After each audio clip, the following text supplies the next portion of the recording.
பண்ணுவோம். இது எப்பவும் உங்களுக்கான அரசா தான் இருக்கும். இந்த விஜய் உங்க விஜயா தான் இருப்பான். நீங்க உரிமையோட உங்க கவர்மெண்ட்டை நீங்க அணுகலாம்.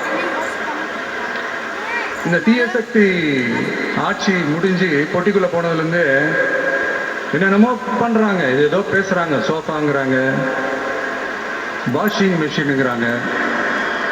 இந்த அரசியல் வியாபாரம் பண்றதுக்கான அந்த வெண்டிங் மிஷினே அவங்க தான். யாரு? இந்த திமுக. இதுல நம்மளை பார்த்து வாஷிங் மிஷினுங்கிறாங்க.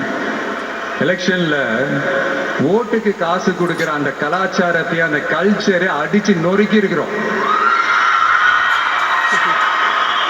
எலெக்ஷன்லயே அப்படி வேலை பார்த்த நாம நமக்கு எதுக்கு இந்த குதிரை, கழுதை, ஒட்டக்க பேரெல்லாம்? மக்களின் பக்கம் அப்படி இருக்கும்போது நமக்கு எதுக்கு இந்த பேரெல்லாம்?